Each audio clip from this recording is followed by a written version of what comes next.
It's my first time at CppCon. I've thought about going for a lot of years and now kind of regretting that I didn't go sooner.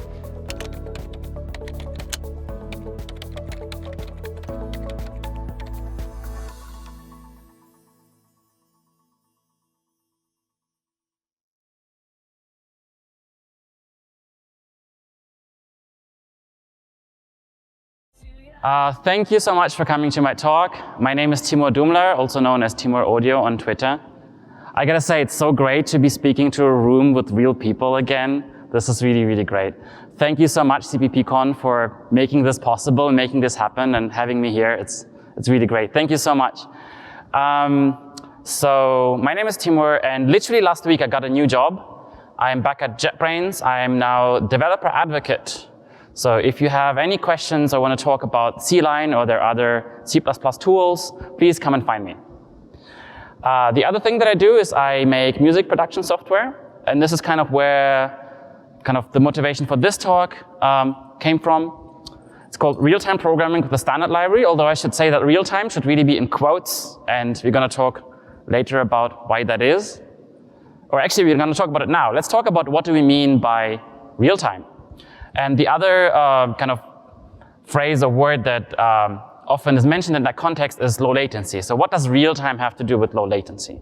Well, if you think of a program that is processing some data as like a pipe, that kind of data is flowing through, then we really have these two orthogonal aspects of performance. We have bandwidth or throughput, and we have latency, right? And the throughput is kind of like how much data you can process in a given amount of time. So you want to that's kind of more like how performant you are, kind of an average, how much work can you do. And then you have the latency, which is how much time does it take when you ask a question before you get an answer. And these are kind of the orthogonal kind of aspects of performance. And in this talk, we don't really care about bandwidth or throughput so much because the amounts of data that we're dealing with are not very high, but we really do care about the latency. And what real-time really means is that we want to put an upper bound on how long this latency can be. And so in first approximation, what does it mean to be real-time? It means that in order to be considered correct, not only does your program have to produce the correct result, but it also has to produce it within a certain amount of time. What are areas where you encounter constraints like this? Well, it's stuff like high-frequency trading, embedded devices, if you're making cars or robots, it's video games, and it's audio processing, which is kind of one of the things that I'm doing. And I don't want to talk about audio too much. I just want to have a few slides just kind of to talk about the use case. So basically what's happening is that you get a callback from your sound card, which is called process, typically you process something, and then you get a buffer, and you need to write audio data into that buffer. And then it's going to be sent out to the speakers and played back as sound. Or like the other way around, if you're recording something, it's going to come in from the mic. And you're going to get repeated audio callbacks. So you write more and more and more audio data, which is going to be played back. And typically, you get these audio callbacks on a high priority thread, which we also call the real-time thread. And these callbacks count regular intervals, and the time interval between two subsequent callbacks, depending on your audio settings like buffer size, sample rate, that kind of stuff, is typically somewhere between 1 and 10 milliseconds. And so the thing here is that if you fail to write your audio data into a buffer within this 1 to 10 milliseconds, and then the next callback comes around, you're going to have garbage data in your buffer, and then that's going to be played back by the speaker, and then you're going to have an audible glitch or click or something like that, and nobody's going to buy your software. So we really shouldn't miss our deadline. And this use case is, I would say, a little bit different from other low latency use cases, like, for example, trading. Like in high frequency trading, I think it really matters if something takes, let's say, 1 microsecond or 1.1 microseconds, right? Because you really want to be the fastest, and if you are not, then you can lose millions of dollars. In this scenario, you don't really care that much if something takes 10 microseconds or 11 microseconds. But what you do really care about is that it takes no more than 11 microseconds 100% of the time. There isn't ever like 1 in a million times a case where it takes 1,000 microseconds. So that's exactly not what you want. So basically, we need to optimize for the worst case, not for the average case. And so for this kind of use case, why real-time is in quotes is because typically if you make something like video games or audio processing, we're not actually on a RTOS, we're not on a real-time operating system where we have like, if you're building airplanes or something like this, where you have like a deterministic thread schedule and actually can reason about physical time. No, we have a normal operating system like Windows, macOS, iOS, Linux, Android, right? And often we actually want to deploy to all of these platforms, so we are cross-platform. We also really care about portability. And what these normal operating systems do is they give you a high-priority thread, and then you're just going to have to hope that the thread scheduler of that operating system is going to do the right thing, which, it does. But this is why real-time is in quotes, because it's not really like enforced like in any way. You have to trust the thread scheduler. You're typically on a normal consumer machine like this laptop or like a phone or something. We're using a normal C++ implementation like the usual compilers. So nothing special here. And sometimes what happens is that also only parts of your program are subject actually to these real-time constraints. So for example, you can have one, like in a piece of audio software or in a video game, you have like one thread that is producing this audio data with real-time constraints, but then you also have a GUI, you have like input from the mouse or the network or other stuff going on where you don't have these deadlines, right? So, and then you need to kind of synchronize all of this stuff. So, but if you are on this high priority thread of this real-time callback, you're gonna do stuff in there, right? You're gonna produce some audio, for example, or whatever else it is that you're doing, and you're gonna call functions in there. Like for example, here you want to, generate some audio samples, you want to apply some gain, maybe there's like a volume knob somewhere, so you want to make it louder or less loud or something. So we're calling some functions in there, we're running some code. And the question here is, can you call these functions inside this callback without causing this audio glitch, without missing your deadline? In other words, are these functions that you're calling real-time safe? And this is kind of the term that we're going to be using throughout this talk. So what's real-time safe code? And as I said, we don't care about the average time so much. I mean, we do, but we really care about the worst case execution time. And what we need to do is we need to make sure that the worst case execution time of any of these functions is deterministic, is known in advance, is not going to increase because of some data input that you don't know what that's going to be, and that upper limit is going to be shorter than the deadline that you have. And the other thing is that important is that the code shouldn't fail, right? It shouldn't throw an exception and take some other code path, right? So obviously something can go wrong always in code. So like it doesn't mean that it needs to so you can have like, error handling mechanisms and stuff like that. But what you need to do is you need to make sure that if something goes wrong, you can still write some meaningful result or return some meaningful result within that deadline. Also this kind of known in advance, it's kind of like known in principle, right? So you don't have to like micro benchmark every function that you call and know exactly how many microseconds it takes. It's more like it should be knowable, right? So like, and that's a property. These properties are kind of can be inferred by just kind of looking at what the function does and looking at the code and looking at the properties of that code. And what properties does code need to have in order to be considered real-time safe? Well, you shouldn't call anything that might block, right? So you shouldn't wait on a mutex because one, you don't know how long that's going to take. You don't know what the other thread is doing that holds the mutex. And two, that other thread might actually be lower priority than the thread that you're on. So you get this problem of priority inversion. So not only can you not directly acquire a mutex, you can also not do anything that acquires a mutex inside. You cannot allocate or deallocate dynamic memory. That's not a thing on a real-time thread. You can't do any input-output.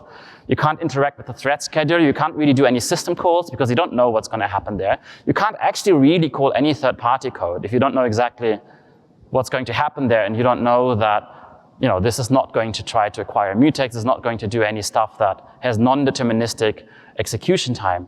And you also can't really call algorithms that have kind of worse than constant complexity. In particular, you can't use algorithms that have amortized constant complexity. Like the typical example is like a hash map, right? Insertion into a hash map is, most of the time it's constant complexity, but every once in a while the hash map is going to be like, oh, okay, I have a hash collision, I need to like rehash all my contents, and that's going to take like 100 times longer, and then you get your glitch, right? And you miss your deadline. So you can't really do that.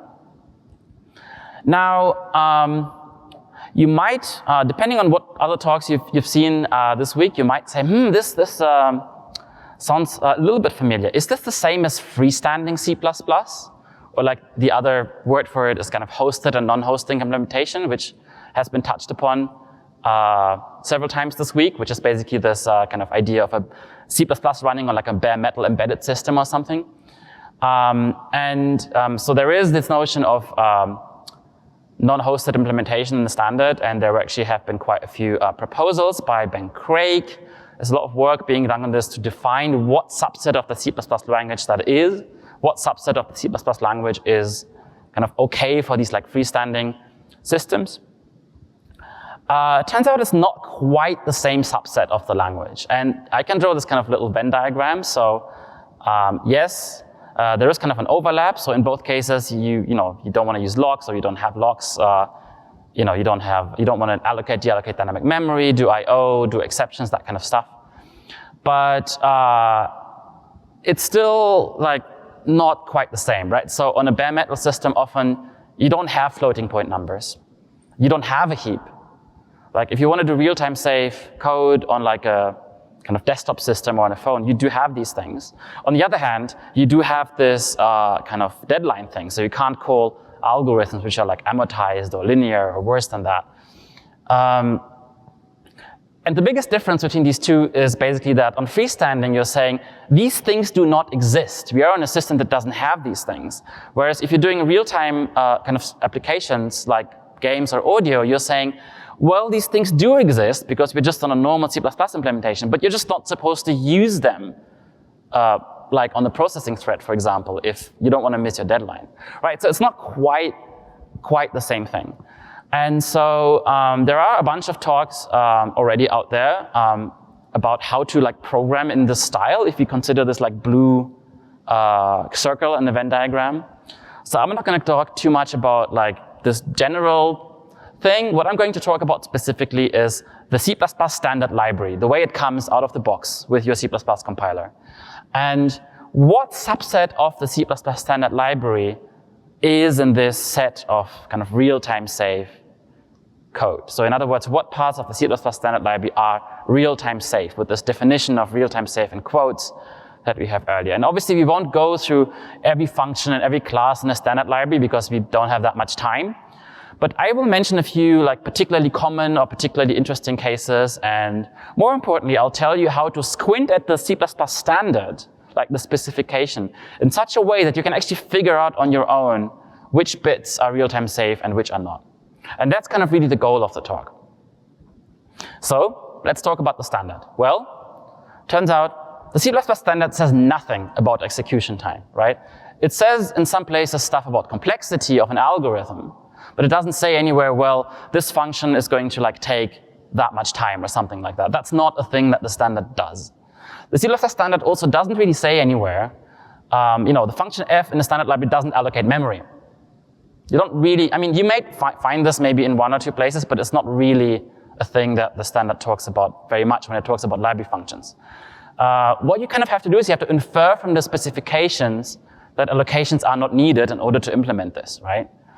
And sometimes there are useful sentences in a spec, like f might invalidate iterators, which might tell you, okay, it's going to maybe reallocate the contents of that container. Or if there is enough memory, f does this, otherwise it does that, which again tells you it's going to probably try to allocate memory in order to go to like the faster implementation or something like that. And also the C++ standard doesn't say class X doesn't use locks inside. It says X may not be accessed from multiple threads simultaneously, which tells you, okay, it's not thread safe, so it's not going to have locks inside, so that's probably okay.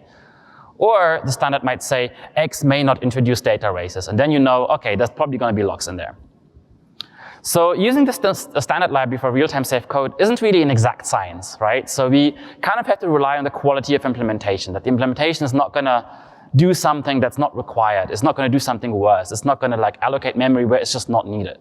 So we kind of have to rely on the quality of implementation here, just the same way we have to rely on the quality of implementation of the operating system, like the thread scheduler, that is not going to just do something weird and just kind of, not call our high priority thread in time, and so we can't get our results that way. Okay, so first feature I want to talk about are exceptions, and they're kind of a core language feature, but a lot of the standard library uses exceptions, and well, it should be obvious that exceptions are not real-time safe. There is work, or there has been work done to change this. In particular, Herb Sutter was here on this stage 2 years ago presenting his proposal, zero overhead deterministic exceptions, which is like a new model of exceptions which wouldn't have the problems that we have today in terms of performance. But the important sentence about where we live today is right here in the abstract of that paper. Today's exceptions do not have statically boundable time costs. In particular, throw requires dynamic allocation, right? At least on some systems. So you can basically stop thinking about exceptions at this point. Actually, a good friend of mine, Fabian Van Giles, asked me this question. Well, but if we don't throw the exception, if we just have a try block and we enter and leave the try block, but we're not ever actually throwing an exception, is that real-time safe? And I was like, I don't actually know. And so that turned out to be a massive rabbit hole.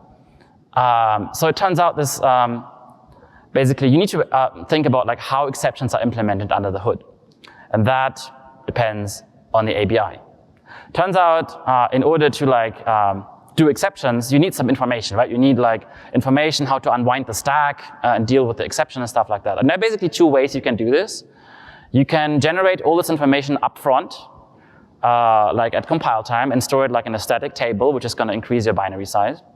Or you can generate this information at runtime, when you're entering a try block.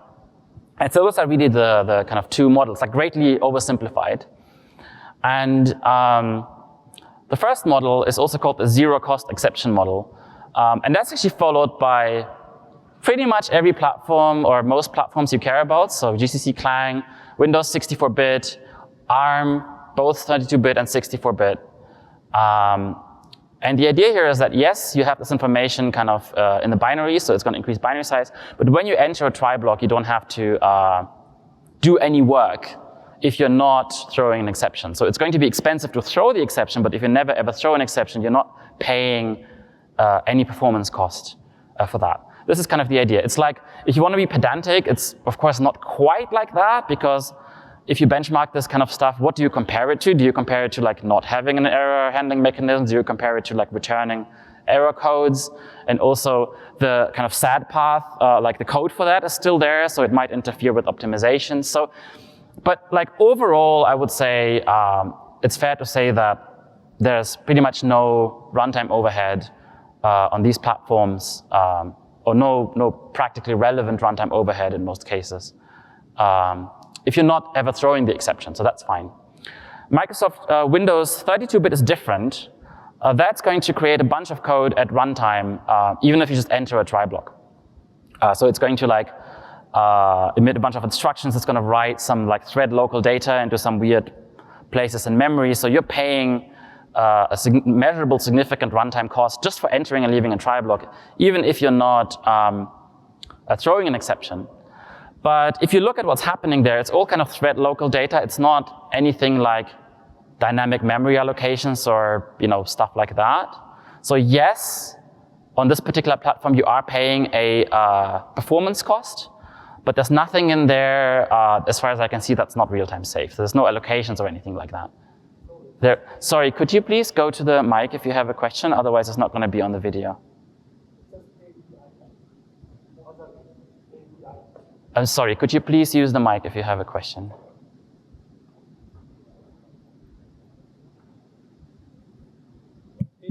ABI, what does that mean? Sorry. Oh, ABI means binary interface. Like if you compile code into a binary, like how does C++ code be going to be turned into machine instructions, basically? And that's different like on every platform. Right, so I can conclude that, is it real-time safe to enter and leave a try block if you don't throw any exceptions? Yes. It's practically zero cost on most platforms, not on all of them, but it appears to be real-time safe on every platform that I'm familiar with. I don't know what happens if you have an exotic kind of embedded platform with like a very different ABI. I don't know. If you want to know more about this and like kind of actually the kind of performance overhead of exceptions, there is this paper by Ben Craig. I can recommend you to read that. That's really cool. Okay, we talked about exceptions. Let's talk about STL algorithms. What STL algorithms are real-time safe? Is std sort real-time safe? Is std rotate real-time safe? And what I mean by real-time safe is like the algorithm itself. Like obviously if the element type is like a std string and you're gonna copy that around, you're gonna have allocations, or like if the iterators you're using are like, you know, vector back inserters or O-stream iterators or stuff like that, that's not going to be real-time safe. But if you're dealing with ints or something like this, like is the actual algorithm, like the loop inside the algorithm, is that going to allocate memory? And the standard doesn't say, of course. But for almost all of the standard algorithms, an optimal implementation of the specification as it is in the standard does not require additional allocations. So you can assume that they're not going to be there. There are a few algorithms where that's not the case, but you can spot them because when you look at the specification in the standard, they're going to have these magic words in there. If enough extra memory is available, this algorithm is doing this, otherwise it's going to do something else. And whenever you see those words, that means, yeah, it's going to allocate some kind of dynamic temporary buffer in order to fall into a kind of fallback, not fallback, but like use a faster implementation. And if it can't allocate memory, it's going to fall back to a slower implementation. And that is the case for exactly three algorithms in the standard: stable sort, stable partition, and in-place merge. Now, these are not the most common ones, at least like in stuff like audio code. Like the one that I have probably seen in real life is stable sort, if you have some kind of complex audio engine or something like that. So please don't use stable sort in there because it's going to allocate memory. And obviously the parallel algorithms, right? Because they're parallel, because they're going to do like parallel stuff, synchronization. Okay, what about STL containers? We talked about algorithms. What about containers?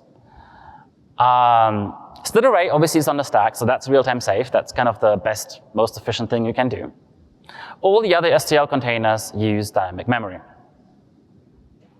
Okay, but what if you do need a dynamically sized container on a real-time thread? Because a lot of the time you do.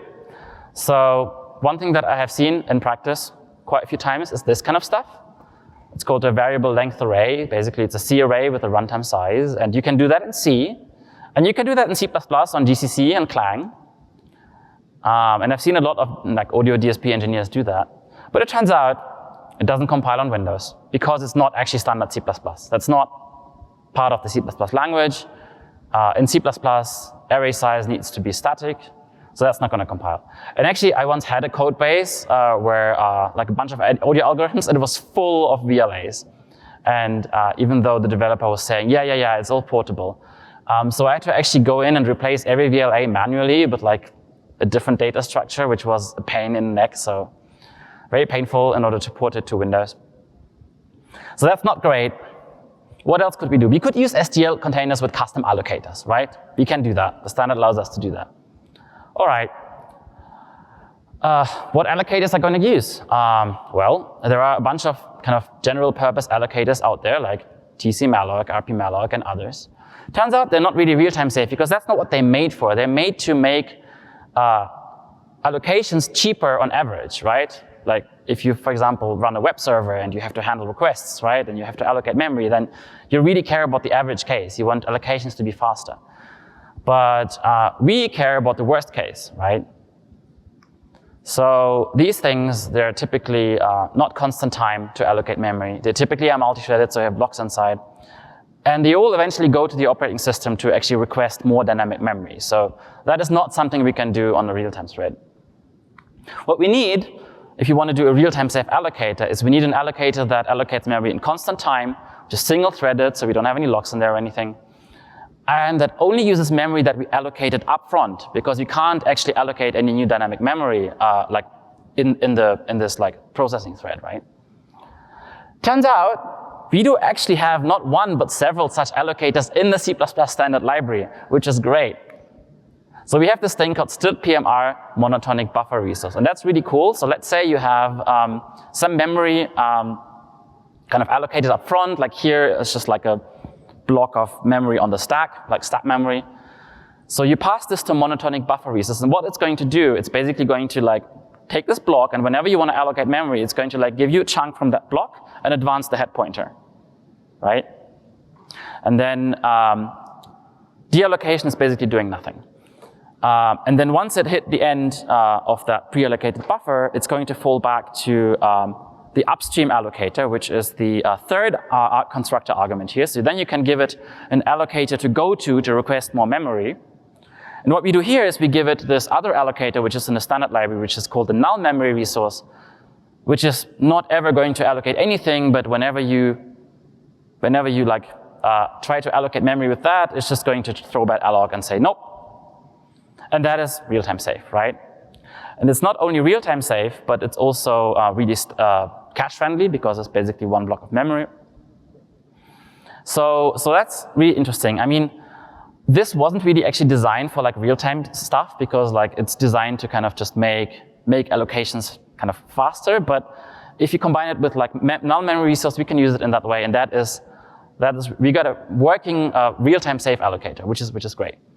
And now we can go ahead and construct an allocator object with that memory resource.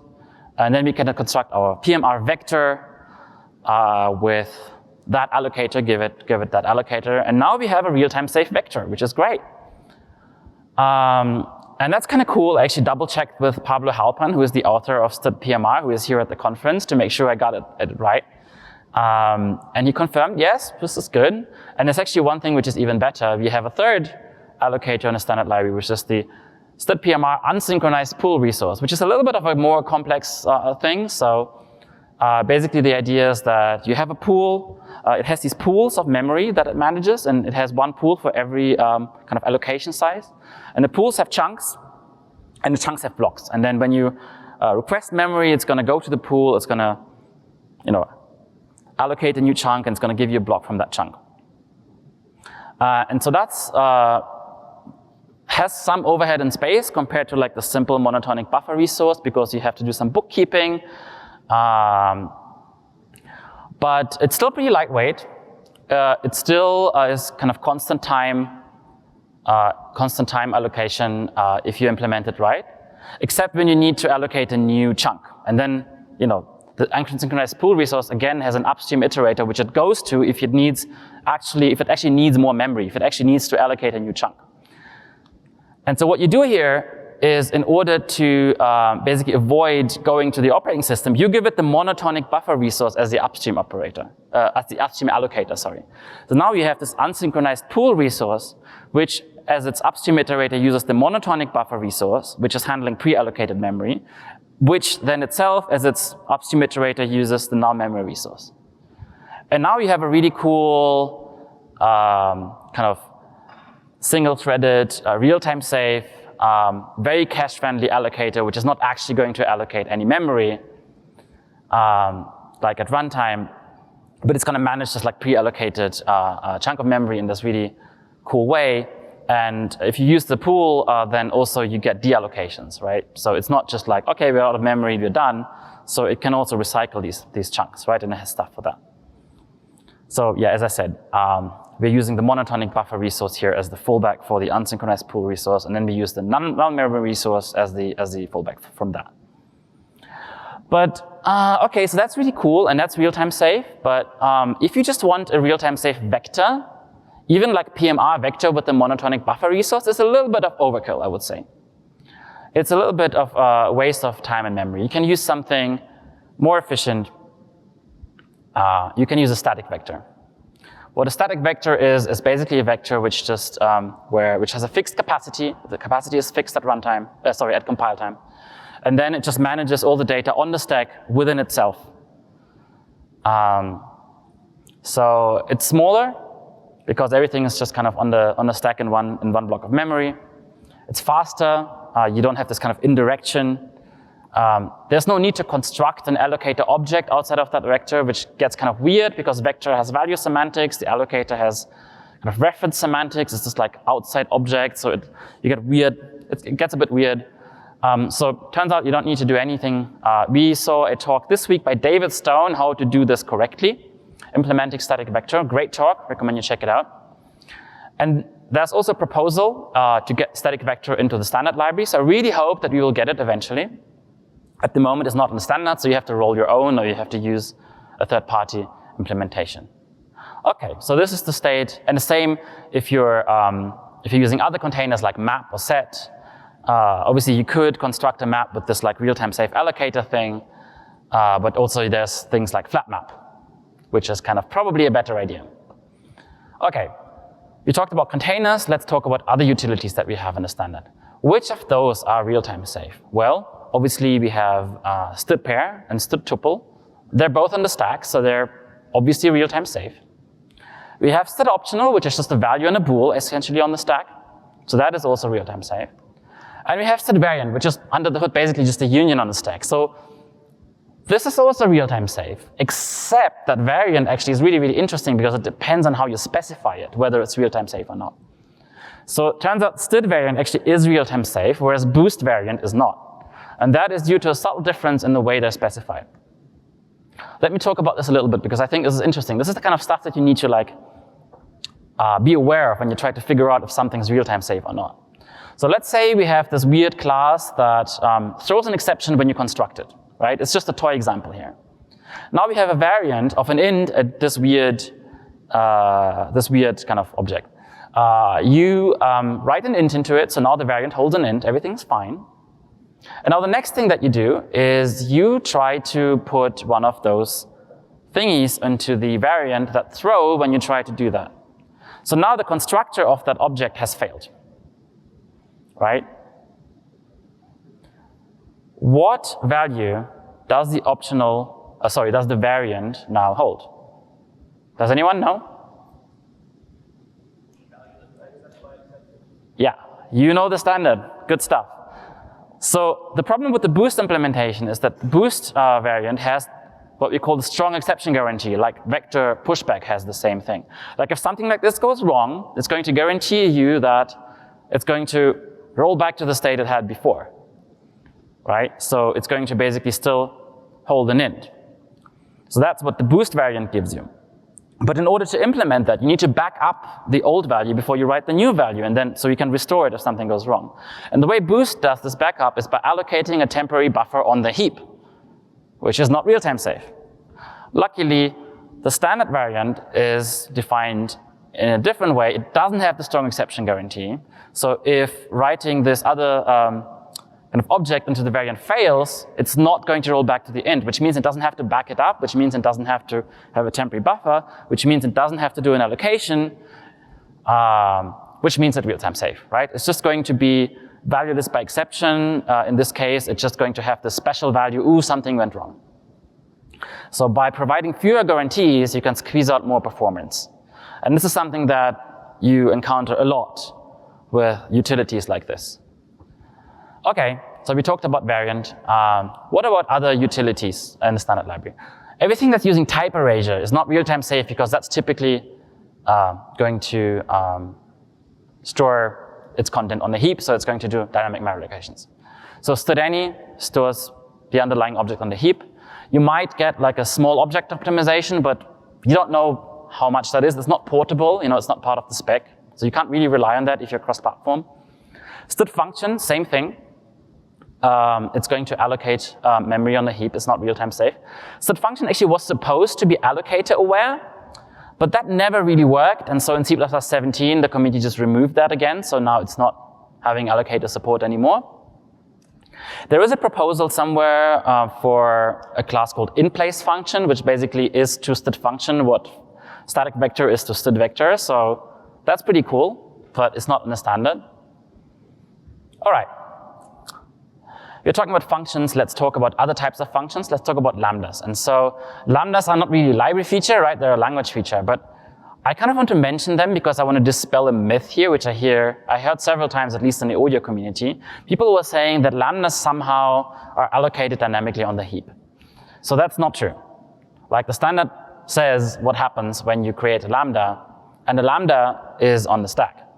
So if you do something like this, where you have a lambda, as a local variable or as a member variable, and you're not doing anything like if you're capturing stuff by value like here, You're not doing anything that's not real-time safe there. Like you're not copying stat strings, you're not capturing stat strings by value, which obviously will allocate memory. If you're not doing anything like this will always be real-time safe because the lambda is going to be allocated on the stack. So that's safe. Of course, if you then pass that lambda to another function, if that lambda then gets passed by std function, that doesn't help you because then that's going to allocate memory. So you shouldn't do that. If you pass this lambda to another function, you should template that on a function type, and then you're not going to pay for an allocation in order to be real-time safe. So lambdas, if you use them correctly, are real-time safe.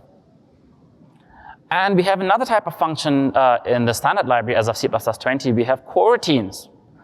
For example, here's a very simple coroutine that just generates the sequence 0, 1, 2, 3. Is that real-time safe? If you create it and then you call it? Anyone know? Nope. That may perform a dynamic allocation. So in general, the way coroutines are specified is that creating a coroutine frame, which is what you're doing in this line, will in general allocate heap memory. Because the compiler doesn't know upfront like how large that's going to be, and because of other reasons, so that is going to allocate dynamic memory. So in a simple case like this, and in a lot of other cases, the compiler can actually see through what you're doing, and it can optimize away this dynamic memory allocation, but you can't really rely on that portably, right? So what are your options? Well, you could rely on the optimizer, and we saw a talk earlier this week by Eyal, how far you can get with that, and it turns out you can get pretty far with that. But obviously you still have to look at what your compiler is doing, so it's just not portable. One thing you could do is if you have like, some part of your program where you don't have to be real-time safe, you can create your coroutine there, and then suspend it, and then later you can call it in a real-time thread. So for some use cases that might work. Something that's a little bit more involved is you could write your own promise type, and then in there you can define your own custom operator new and operator delete, which then might do something else that doesn't involve going to the US to allocate dynamic memory, which is a lot of work, but yes, it also kind of works. Or, which is what unfortunately I think a lot of people are going to be doing who are doing real-time stuff, is you can just not use coroutines, which I think is a bit sad. Okay.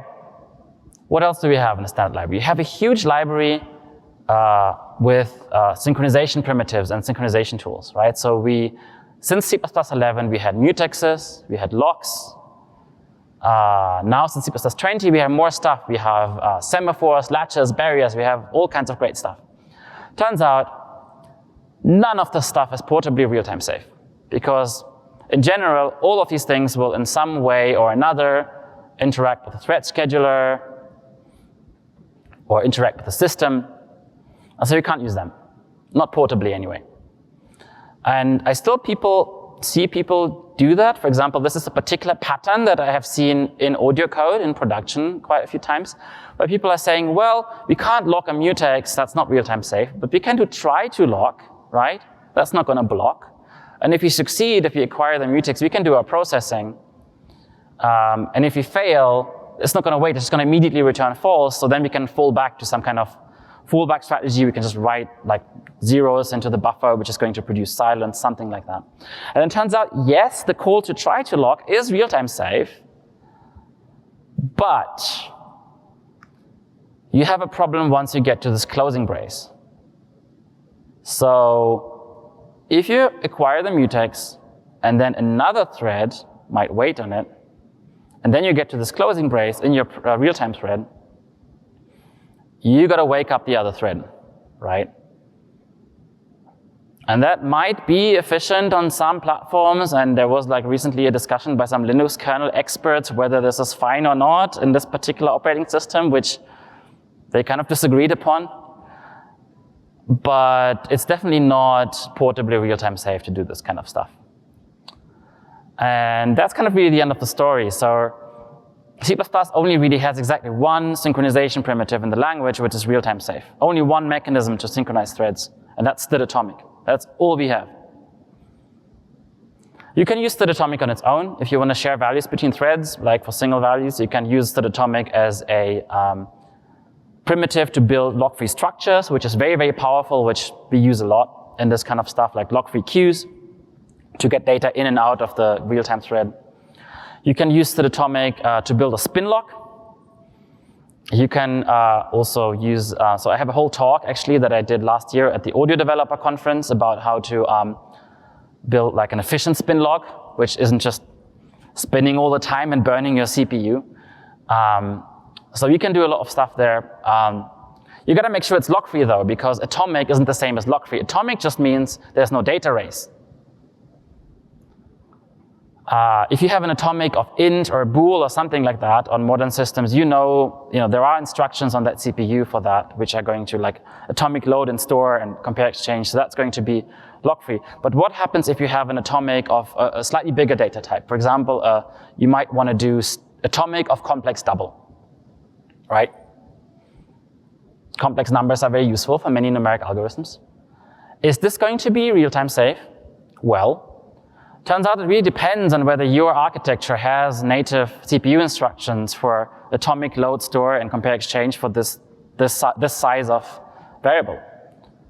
And you need to check that, because what happens if that static assert, if that fails, it means you don't have the native instructions to do that. The compiler is still going to need to ensure that the behavior of atomic is the way it's specified, so it's not going to be a data race. And what the compiler is going to do is going to actually insert locks in there. And that's exactly not what you want. So you gotta have the static assert. And actually this is interesting because specifically for this one, atomic complex double, it's lock-free on this MacBook here, but on the other machine that I have at home, it's not. So it really depends on the platform. Okay, I'm getting kind of close to the end of the talk. There's just one other topic I want to talk about.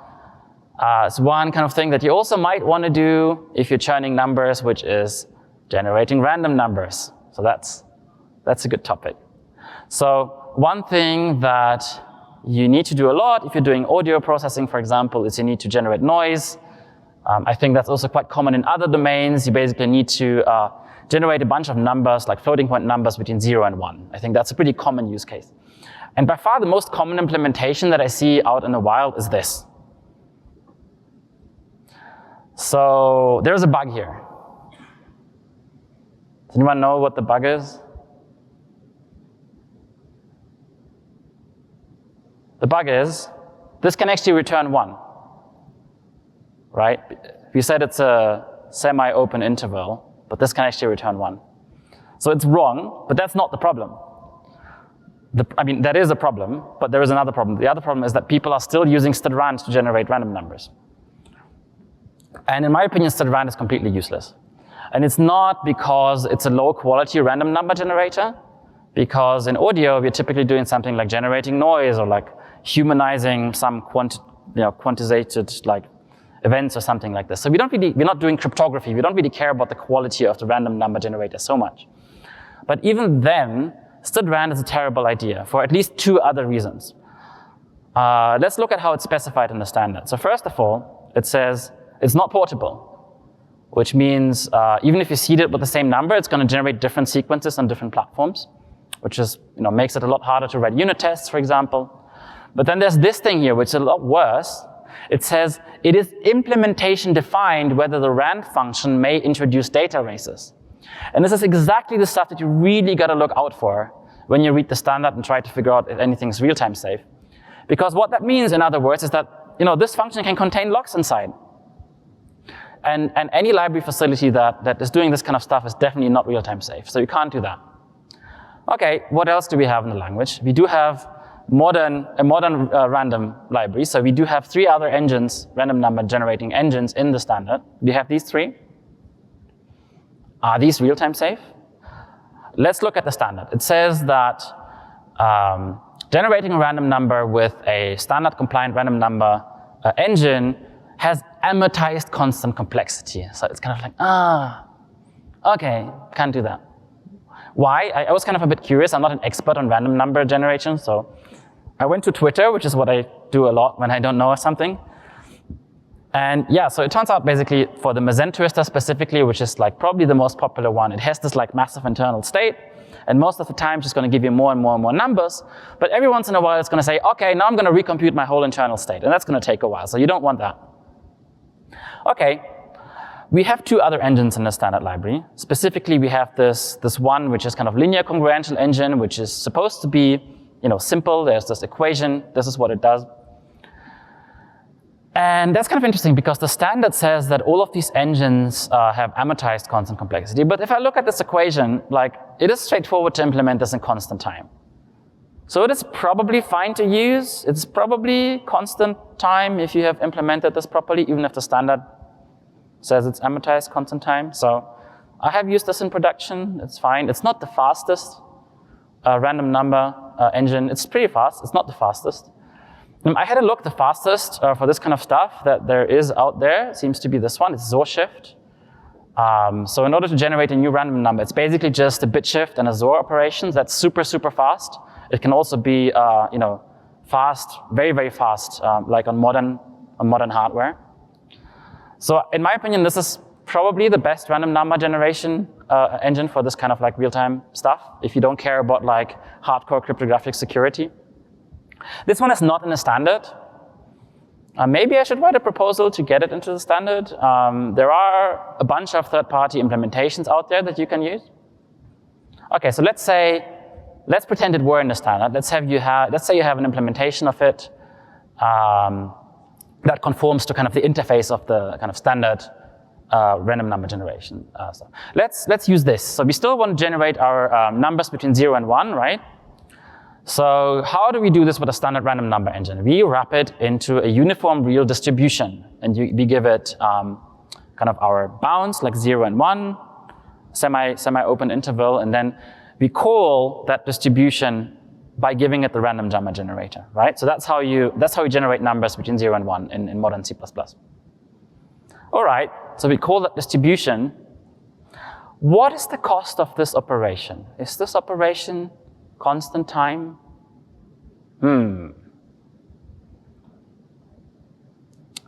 The standard doesn't say. The standard says that uniform distributions have at least two unfortunate properties. The first one is that it's not defined what the algorithm is, which I think is really, really unfortunate because it means if you're using a standard random number engine like the naked one, you're guaranteed to get the same sequence on every platform. But if you wrap it into a distribution, into a standard distribution, you get a different sequence on GCC, a different sequence on Clang, a different sequence on Microsoft. It's not great for writing unit tests. And second, the standard doesn't say what complexity kind of this distribution has if you want to generate a new number. So whenever that's the case, and whenever the standard doesn't say what the complexity is, you need to figure out what the algorithm actually does in order to figure out what the complexity is. Okay, so that's kind of the work you have to do, the homework you have to do. And turns out the study uniform distributions have amortized constant complexity. And the reason for that is that they are calling the kind of random number generator under the hood, but they are allowed to discard a random number and call it again. And in theory, the amount of times that they can do that is, at least the theory, it's unbounded. So I didn't really understand why, and so I went to Twitter again, and Peter Bindels actually explained it to me in a way that really, really made a lot of sense to me. It's kind of intuitive if you kind of read it. I'm not going to go into details here, but basically the answer is a uniform distribution can either be perfectly uniform, perfectly unbiased, or it can be constant time, but it can't be both of those things. And the standard library ones are specified to be perfectly unbiased, so they're not constant time. So what do we do? Well, we just do this again. We don't use the uniform distributions, we just use some math. So if you want a real distribution, you will typically use a division in there. If you have an int distribution, you're going to have a modulo in there. And that is not going to create a perfectly unbiased, perfectly uniform distribution, but it is real-time safe because it's just this operation and it's going to take however much that takes every time around. So it always takes the same time to execute. There's still a bug. It still can return 1. It's not supposed to return 1. So I can do this really ugly, dirty hack to like make sure it doesn't return 1. So it's definitely not a perfectly uniform distribution now. But you know, it passes all my tests. It's good enough for my use cases. So yeah, so we got to the end of the talk now. I hope I gave you a bit of a feeling of what it's like to use the standard library, the way it comes out of the box, kind of for this kind of real-time stuff. Mostly it's okay to live in this world. You end up using lots of custom implementations like third-party solutions instead of the standard stuff. So that's kind of just the world we live in. It's okay. If I could have one thing, I would really like to have something like an attribute that you can slap on a function in the standard library, and then the user knows, okay, that's not going to allocate memory. It's not going to try to acquire locks. It would be great to have that, either in the standard or through some form of support from tools. Well, maybe one day, maybe one day. Okay, a lot of people have helped me with this material, but I want to give a special thanks to these people. They have sat down with me or like written stuff to me and explained stuff to me that I didn't know before, and that was very, very helpful. And actually, I want to say kind of more broadly, I want to thank kind of the community. I want to thank every one of you, because when I'm thinking about stuff like this, there's so much I don't know. But then, you know, everyone I encounter, I can just go to experts or people I just meet, and they happen to be experts on this thing, or they happen to know that thing, or they happen to have implemented that thing. And, you know, everyone's so helpful. Everyone's taking that time to explain how things work. And this is great. This is a great way to learn. So I just want to say thank you. It's just a great, great thing to be part of this community. Thank you very much.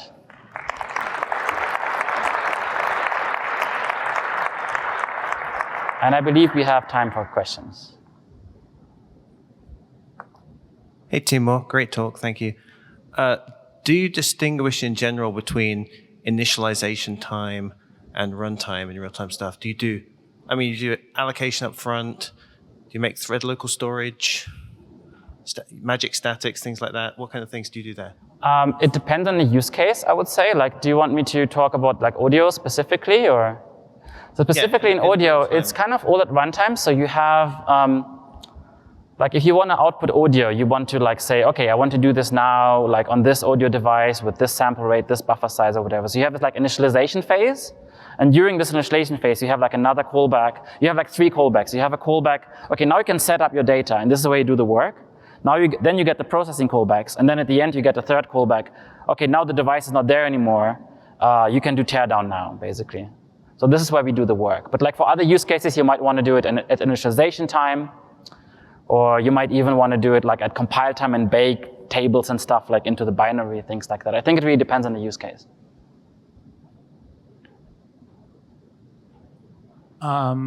Just a question about the lock acquirement. You used try lock, and you said, well, when I close that function, I may be doing something which is not real-time safe.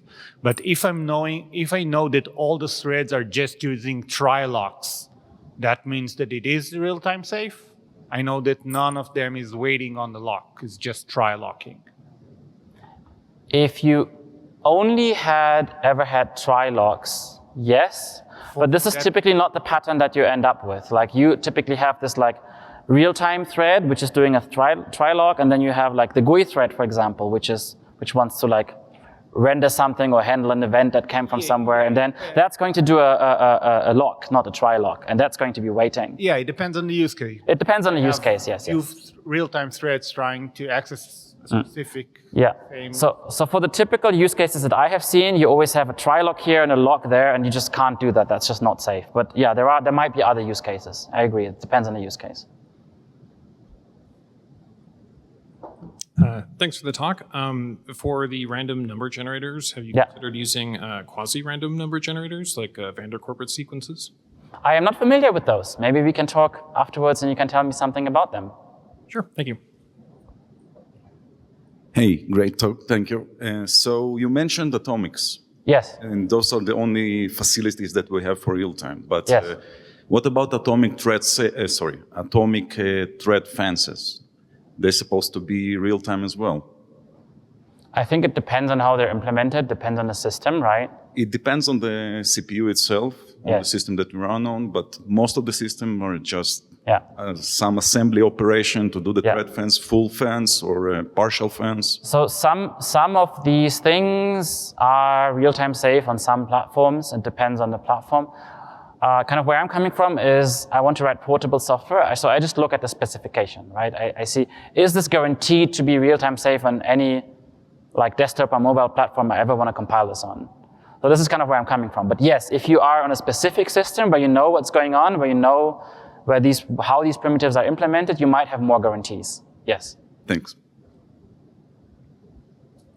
Hey, great talk. After working on a bunch of audio teams, the one data structure that's always being used or recreated or pulled in or blah, blah, blah is a lock-free queue, a wait-free queue. Is there any appetite for getting that in the standard? I've literally seen it reinvented. I'd love to have it in the standard. This is like literally the single most important data structure for me. I mean, it comes in like different flavors, right? You can have a single consumer, single producer, which is relatively easy to implement. Then you get like multi-producer, multi-consumer, which is horrendously complicated. Like, I don't know how to implement it correctly. I tried, I failed miserably.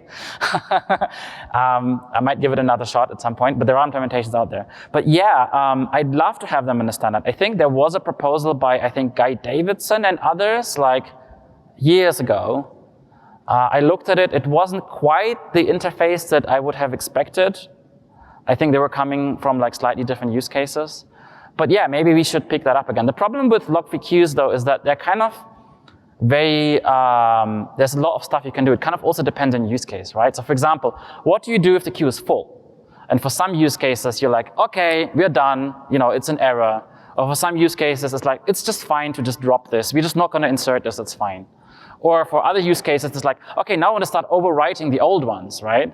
So you can it's like a combinatorial explosion of different things you might want to be doing with that log-free queue. It really depends on the use case. So there are some very common ones, like for example, getting a stream of buffers in and out of the audio thread, something like this, where like, yeah, just use this, And yeah, it would be useful to have that in the standard. I think would be a lot of work to pick up those proposals again and kind of get them into shape and like get them back into the committee, which is very busy with other things. But yeah, if anyone wants to help doing that work, I would love to have it in the standard. Be a hero to the audio community and write a proposal. Yeah, we have Guy Davidson here in chat. He says the proposal is still alive. Okay, Guy Davidson says the proposal is still alive. Amazing. Please bring it back. Let me know if you need any help. I would love to have it. You mentioned the real-time thread and the regular thread. Sorry, I mentioned what? Can you repeat, please? You mentioned the real-time thread. Real-time thread, yes. And the regular thread.